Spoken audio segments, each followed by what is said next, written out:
chapter's out, and the Gorosei are finally making some moves against the Straw Hats around Egghead Island. Surprising, because here I thought they were gonna get stalled by Luffy in the broadcast for the full 10 minutes. But here we are. Saturn is going after the Thousand Sunny, and Venus is going after the giant ship. Pretty smart if you ask me. Cutting off their means of escape is really efficient, but they haven't succeeded quite yet. And that is because the Straw Hats are not to be underestimated. While I don't think that we can actually defeat these behemoth stars here, I do think that we could at least give them a challenge. The reason why I don't think we can outright win is simply because we just don't know how to injure them yet. We can knock them down, but they'll just keep getting back up at full health. Pretty scary if you ask me. So that is why I think we'll just have to fend them off long enough until we can depart Egghead. And I think that is very doable. So right now, we have 3 battles going on. The first one I want to take a look at is Saturn versus the Sunny Group. The Sunny Group consists of Nami, Usopp, Chopper, Brook, and Robin. While 3/5 of them are considered the weak trio of the crew, I do believe they have a nice and diverse set of attacks that could catch Saturn off guard. The Nami and Zeus lightning combo packs a hell of a punch, Chopper's monster point was strong enough to throw Queen around, and Usopp can... And don't get me started on Robin, who can also take on a demon spider form. And then last but not least, there's Brook, who in my opinion, could be absolutely vital in this fight. Brook has the ability to cut souls. Who's to say that that isn't how to actually injure these monsters? We saw how Frankie and Sanji were able to land attacks on Saturn earlier, so I don't see why these 5 can't either. And hey, if push comes to shove, Zoro and Jinbei are en route to that location. Saturn may be an 8-legged spider demon, but I believe that Zoro's demonic 9-sword style would trump this battle. Of course though, again, Saturn wouldn't exactly be dead from this because he would just regenerate, but it would buy us enough time to actually escape him. And now, the next battlefield consists of Bonnie and Frankie versus Nasujuro. And I'll admit, this is the fight I'm most worried about. The matchup here is very strange to say the least, because we haven't seen Frankie go against many swordsmen before, and when he did, he had the General Frankie's V-Saber to contest them. So Frankie without his mech might be at a disadvantage against Nasujuro. And not to mention, but Venus has defeated all of the pacifista on the island. The man is coming into this battle with triple S feats against robots. I'm not trying to undersell Frankie, but I just straight up think that this is a bad matchup for him. I guess one technique that Frankie could try out would be to use his nipple lights to blind Nasujuro. Since Venus here is the only Gorosei member with glasses, maybe Frankie could harm his eyesight and sneak away from under his nose. But reality is often very cruel, and I don't think that's actually going to happen. Which now leads me to what I believe could be the ace in the hole. Bonnie! Bonnie was just witness to something life-changing. She saw Luffy go Gear 5th firsthand. Bonnie's power waned when she faced off against Saturn earlier, since her belief in the Sun God was fading. But what about now though? Could she tap into the Nika future even harder now that she knows what it's supposed to look like? Luffy even said he'd show her how it's actually done when he walloped Saturn. Of course though, I still think this is a really bad matchup for Bonnie too, considering the fact that even for Luffy, swords were always his bane. But hey, if Bonnie and Frankie ever get pushed to the ropes, then that could be when Black-Leg Sanji makes his appearance. Because if there's ever a lady in danger, always count on Sanji. I can almost see it now, a beautiful double-page spread with Zoro and Sanji, the wings of the Pirate King, stepping in to help out the crew. And Jinbei is also there with Zoro, and he's a part of what I'd consider the new monster trio, but he just doesn't have a cool Pirate King body part yet. Maybe Jinbei could be the 3rd leg of the Pirate King. Yeah, I like that. Jinbei the 3rd leg. So now, moving on to the final battlefield, we have Luffy versus Jupiter and Warkody, and oh my god. Warkody, bro. This guy is tough. I know people are already calling him stronger than Kaido, and I don't want to jump to any conclusions yet, but I do think that Warkody at the very least looks really good. So Warkody tanks a red rock from Luffy, which is the opening attack that he used on Kaido. The attack was so powerful at the time that Kaido started seeing his top 5 behind Luffy.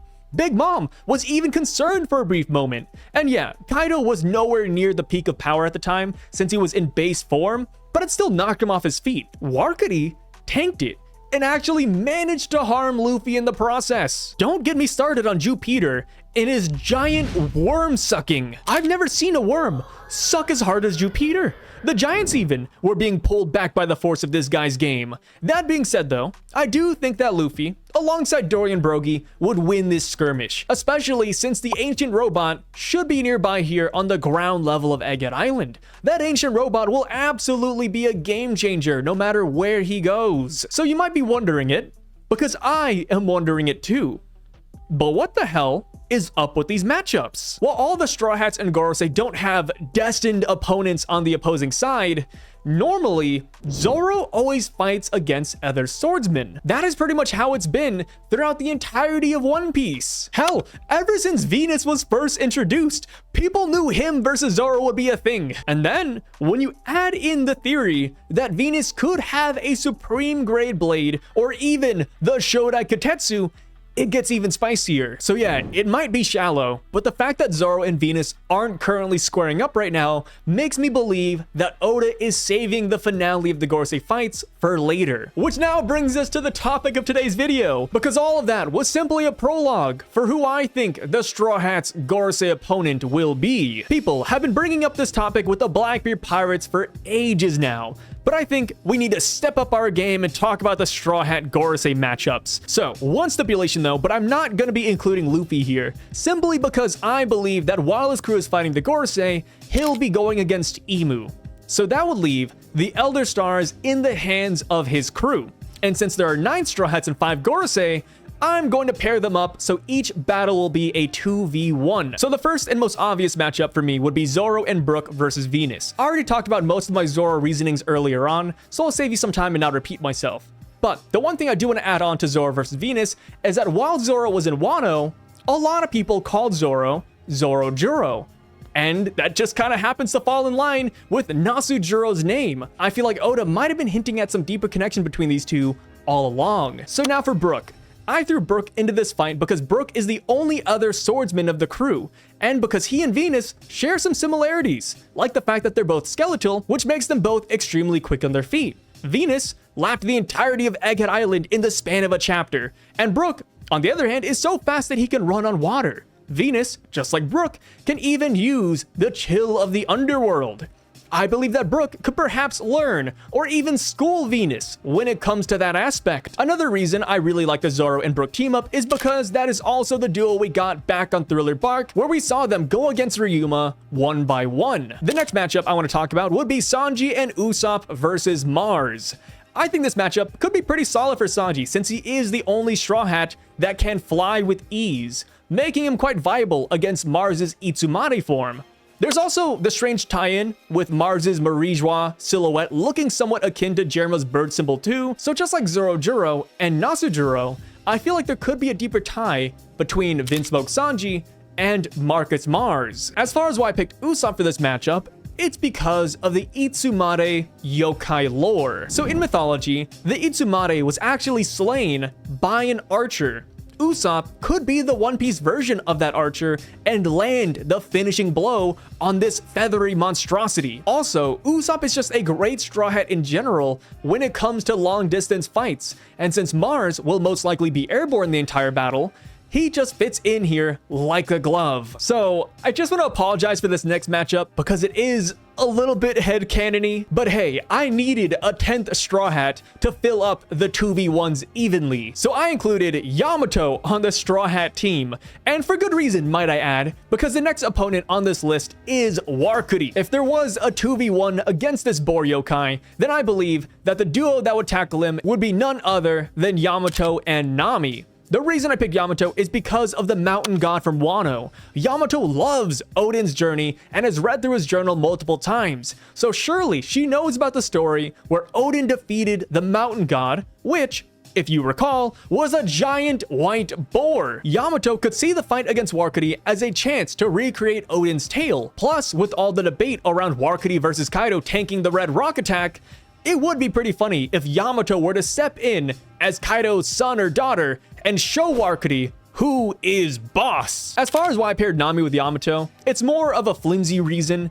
It's really just because one, I had no idea where else to put her, and 2, because Nami was once friends with Lola on Thriller Bark, which was a boar lady. I know, not exactly the best reason to put Nami in here, but if you have a better idea, let me know. So in my next prediction fight, I have Jinbei and Robin versus Jupiter.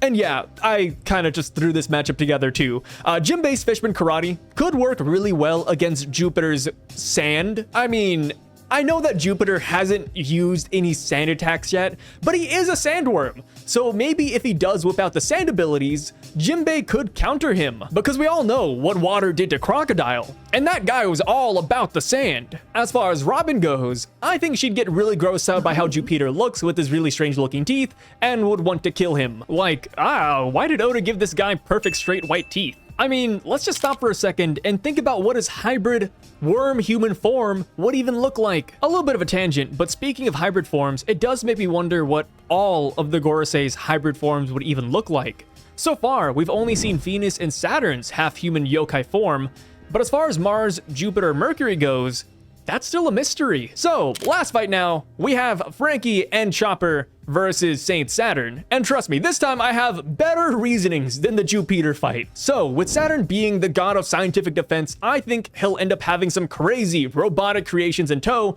if we were to fight him at a later date. And where there's science, there's Frankie. Another notch for Frankie would be the fact that Saturn has doled out many hardships towards Vegapunk and Kuma, 2 people that Frankie really cared for.